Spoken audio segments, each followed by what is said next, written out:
Anthony. Tout de suite, on retrouve Anissa Sekaï. Good Morning Business, Commerce 2.0. Anissa qui cherche à faire concurrence à la French Tech de 6h45 en ce moment, parce qu'Anissa ce matin lève 240 millions d'euros avec Flink.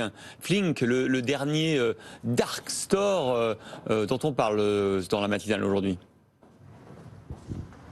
Oui, c'est ça, il pousse les dark stores. Le dernier challenger en date s'appelle Flink. Il est allemand, il est rose flashy, c'est très important, le code couleur. 4 ouvertures de magasins en un mois, on en parle tout de suite avec Charles Darambur, c'est le directeur général de Flink France. Bonjour. Alors qu'est-ce qu'elle va permettre cette levée de fonds? Alors Flink a levé 240 millions d'euros il y a une semaine. Donc cette levée de fonds elle va permettre 3 choses. D'une part, d'accélérer le développement géographique de Flink. L'objectif, c'est d'avoir 50 magasins en France pour que le service soit disponible pour tous les Français. Deuxièmement, on va recruter une certaine équipe pour mener à bien ce projet en France. On cherche une 50aine de personnes au siège et quelques centaines de personnes dans les magasins Flink en France. Et troisièmement, cette levée de fonds va nous permettre de faire connaître notre service auprès du plus grand nombre de Français. Alors est-ce que le réflexe de la livraison ne va pas se perdre maintenant que tout est déconfiné ? Alors heureusement avec Flink on livre les produits du quotidien, donc on livre 2000 produits du quotidien de 8h à minuit. Donc on couvre tous les besoins du quotidien mais aussi les besoins hebdomadaires des Français.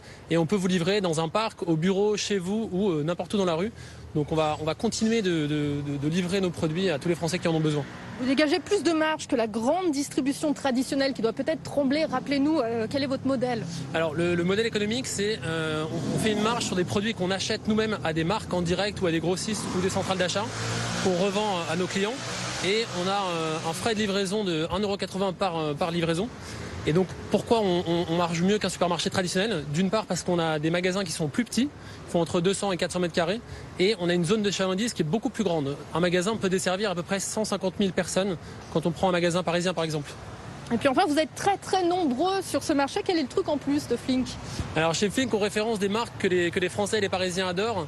Je pense à des brasseries locales, des produits bio, des produits végétaux, qui sont des produits qui sont pas forcément qu'on peut pas forcément trouver en supermarché. Et dans chaque sac de livraison, il y a une petite attention personnalisée pour notre client, une carte écrite à la main, un échantillon, un produit à faire découvrir à nos clients, qui fait que nos clients reviennent chez Flink toutes les semaines. Merci à vous.